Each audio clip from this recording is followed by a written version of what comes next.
Bienvenidos ya a nuestra reflexión dominical, preparando un poco la celebración de Cristo Rey del Universo, en este ciclo C,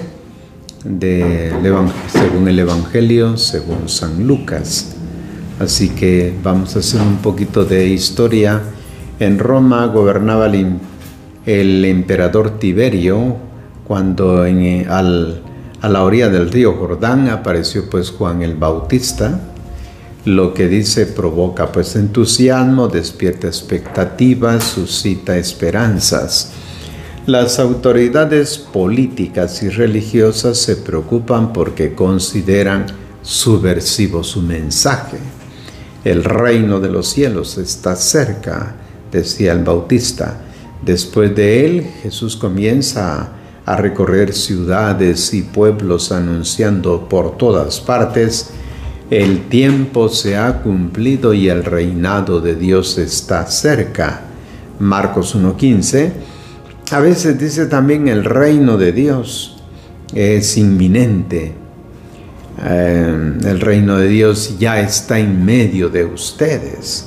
El reino pues es el centro de la predicación de nuestro Señor Jesucristo, y es lo que ahora estamos por celebrar: el reino, el Rey del reino. Pocos años después de su muerte encontramos a sus discípulos, quienes en todas las provincias del imperio y en la misma Roma anuncian el reino de Dios. Hechos 28:31. Hubiéramos querido que Jesús y los apóstoles nos hubieran explicado el significado de esta expresión, pero ninguno de ellos lo ha hecho. Notamos, sin embargo, que Jesús se distancia de aquellos que dan a su misión una interpretación político-nacionalista, como se ve en Mateo 4:8-9. No obstante, su mensaje contiene una innegable carga subversiva para las estructuras existentes en la sociedad. Es considerado pues un mensaje peligroso por los detentores del poder, sea político o religioso. Comenzando pues como una pequeña semilla, el reino está destinado a crecer y a convertirse en un árbol, según la expresión de Jesús en Mateo 13:31-32. Está dotado de una fuerza irresistible y provocará pues una transformación radical del mundo y del hombre. La realeza de Jesús es difícil de entender. Ha puesto pues en picada la cabeza de Poncio Pilato, como lo señala en Juan 18:33-38. La realeza de Jesús es demasiado diferente a las cabezas de este mundo. ¿Cuántas veces a lo largo de la historia ha sido pues malentendida?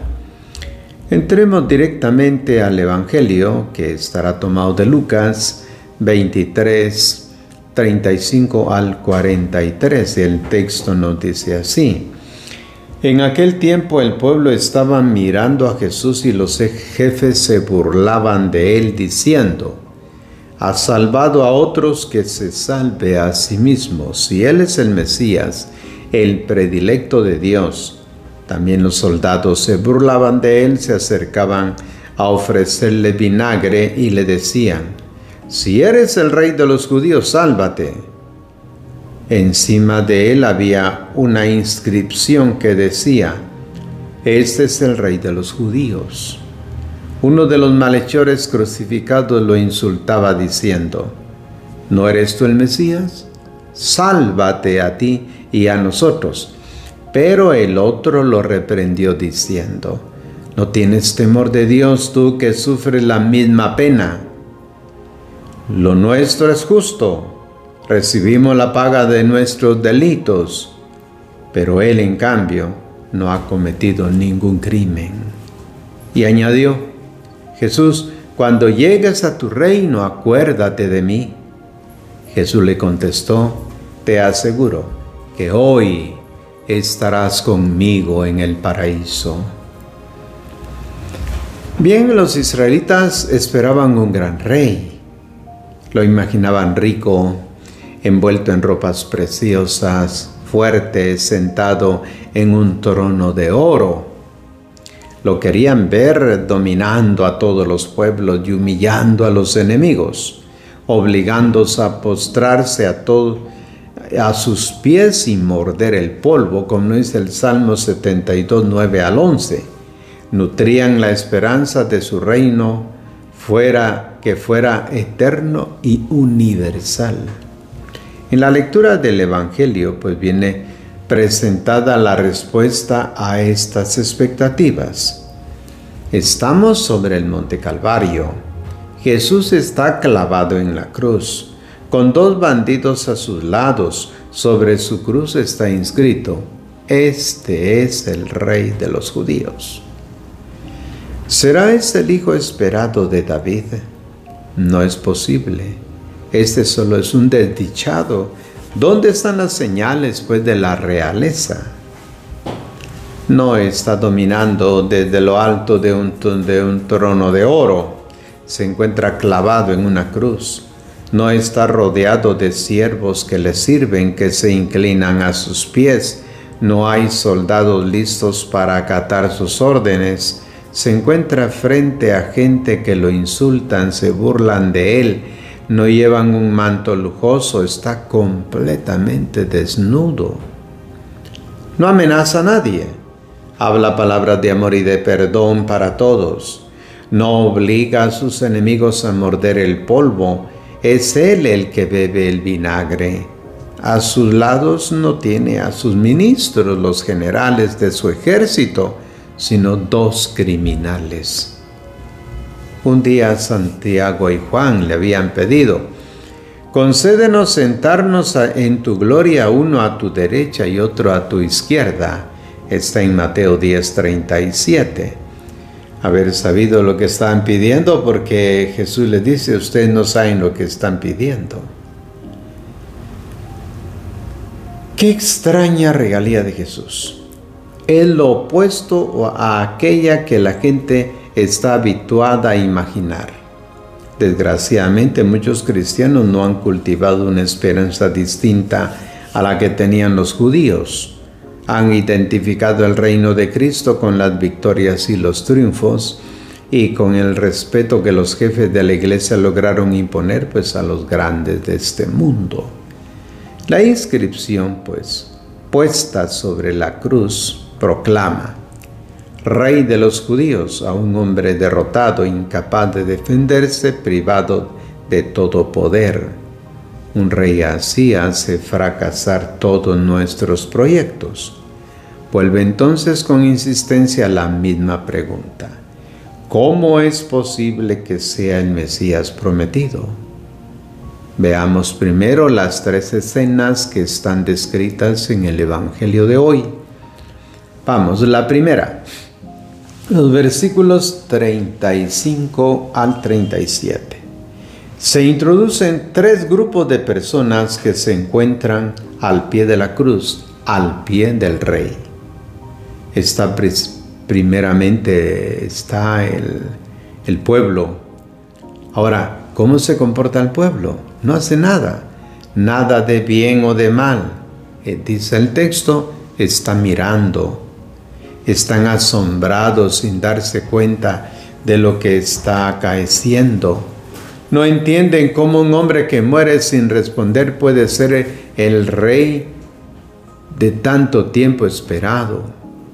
Es un justo, sí, pero porque ahora no interviene Dios para salvarlo. Hemos notado otras veces en este año litúrgico que Lucas muestra mucha simpatía hacia los pobres, hacia los últimos, hacia la gente sencilla. Este evangelista presenta al pueblo mudo y perplejo a los pies de la cruz. Quiere decir que no son responsables de la muerte de Cristo. Algunos versículos más adelante dice: toda la multitud que se había congregado para el espectáculo, al ver lo sucedido, se volvía dándose golpes de pecho. Lucas 23:48. El pueblo asombrado representa a toda esta gente dispuesta que buscaba entender el proyecto de Dios, pero no lo logra porque los que deben iluminarlo están a su vez, están ciegos. Junto al pueblo, al pie de la cruz, se encuentran, dice, los jefes. Ellos son los verdaderos responsables. Ellos son como los ancianos de Israel que han ungido a David en Hebrón.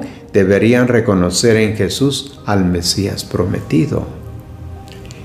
En vez lo ultrajan, no es el rey que les agrada, es un vencido, es incapaz de salvarse a sí mismo, no desciende de la cruz.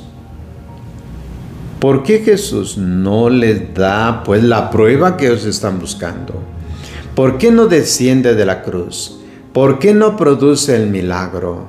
Si lo hiciera, convencería a todos y evitaría pues un enorme crimen.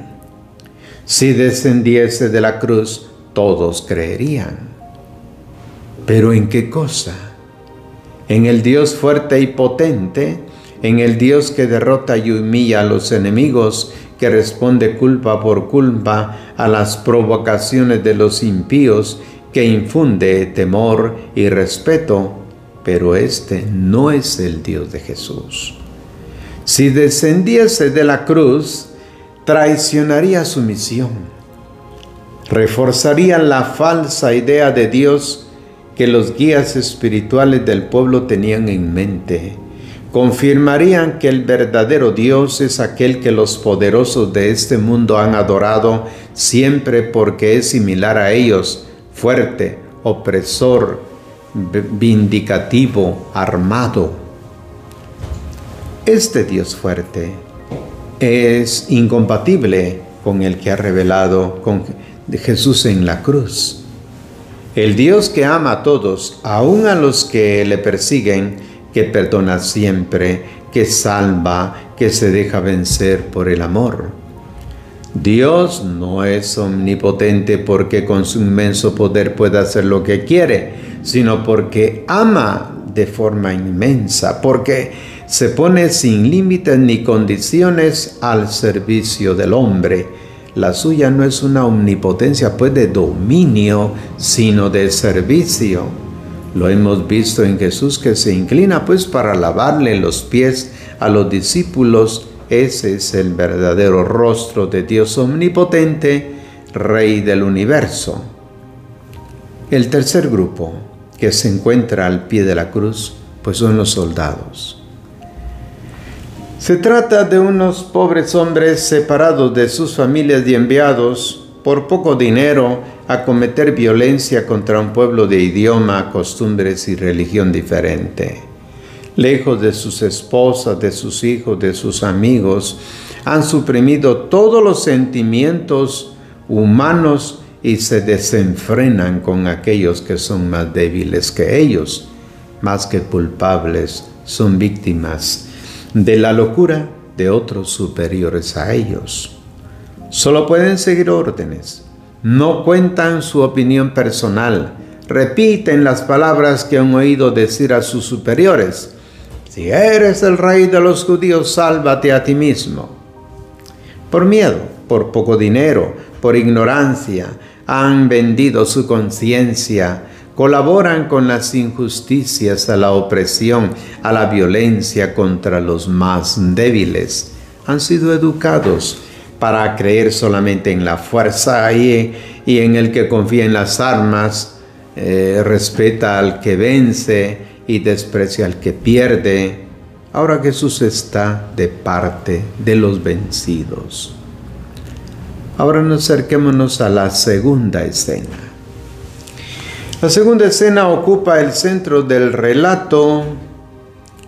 Lo presenta lo que está escrito sobre la cabeza de Jesús. Lucas presenta una invitación a sus cristianos y también nuestras comunidades contemplan lo que está escrito sobre la cruz. Delante de este ridículo todo deseo de gloria, toda voluntad de dominio, todo deseo de ocupar los primeros puestos. Desde lo alto de la cruz, Jesús indica a todos que el Rey escogido por Dios es Él, el que acepta la humillación, que acepta que la única manera de dar gloria a Dios es buscar el último puesto para servir al pobre. Hemos contemplado pues lo que sucede al pie de la cruz y luego hemos considerado la inscripción arriba. La tercera escena se desarrolla a los costados de Jesús. Están crucificados dos malhechores, igual que el pueblo, como los jefes, como los soldados. Unos de ellos no comprenden nada, lo único que espera del Mesías es la liberación del suplicio al que está cometido.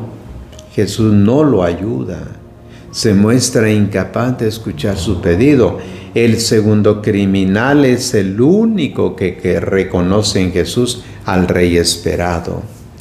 Jesús, acuérdate de mí cuando entres en tu reino. Lo llama por su nombre. Ha entendido que con él puede usar esta confidencia. Le siente amigo, el amigo de quien ha tenido una vida devastada. No lo considera un señor, sino un compañero de viaje, uno que ha aceptado seguir, aunque injusto, pues un compañero, dice, aquel que muere junto a los injustos, a los impíos. No espera de Jesús pues una liberación milagrosa, no. Quiere solamente consumar con él el último paso de la vida, de esa vida que ha sido una sucesión pues de errores y de crímenes. Jesús le promete: hoy estarás conmigo en el paraíso. La historia de este criminal es la historia de todos. ¿Quién no se ha comportado como él? ¿Quién alguna vez no ha truncado la vida de algún hermano con el odio, la calumnia, la injusticia? ¿Quién no ha provocado pequeños o grandes desastres en la soledad, en la familia, en la comunidad cristiana? En el fondo, muchos continúan pensando que sobre la cruz la realeza de Jesús no ha sido la correcta. Piensan que eso fue solamente un momento infausto, que la verdadera manifestación vendrá más tarde, al fin del mundo, en el momento de rendir cuenta. Ahí se verá brillar la gloria de Cristo. Él resurgirá con su ejército de ángeles y mostrará toda su potencia, especialmente a aquellos pues, que lo han crucificado. Antes de morir, Jesús pronunció una sentencia de absolución frente a sus torturadores. ¿Será válida hasta el final o se trata de una afirmación provisoria y susceptible a revisión? ¿Será cierto que aquellos que lo han condenado y matado no sabían lo que estaban haciendo? Quizás alguno piense que en el Calvario Jesús no estaba en condición ideal para valorar objetivamente la responsabilidad de aquellos que lo estaban crucificando, y mucho menos para manifestar toda su gloria. Pues bien, si todavía cultivamos pensamientos semejantes es porque no hemos aceptado el rostro de Dios que Jesús nos ha revelado. El proceso contra los que lo mataron, que quede bien claro, no será reabierto, no se hará una revisión de sentencias. Jesús ha pronunciado su juicio definitivo. Ha absuelto a sus torturadores, los ha salvado en el momento más glorioso de su vida, cuando sobre la cruz ha manifestado su máximo amor. Para nosotros un rey triunfa cuando vence, derrota y humilla. Tratamos de muchas maneras de adecuar la imagen de Cristo Rey a aquella de los reyes de este mundo. No queremos creer que Él triunfa en el momento que pierde, en el momento que dona su vida. Este soberano que reina desde lo alto de una cruz nos disturba porque exige un cambio radical de opciones en nuestra vida. Exige, por ejemplo, que se ofrezca el perdón incondicional a todos aquellos que hacen el mal. Por eso hoy le damos gracias a Dios por celebrar el día del triunfo de Cristo sobre la muerte. En el árbol de la cruz, Él ha absuelto a todos y ahí entramos. Nosotros sí nos arrepentimos. Celebremos pues este gran día de Jesús, Rey del universo.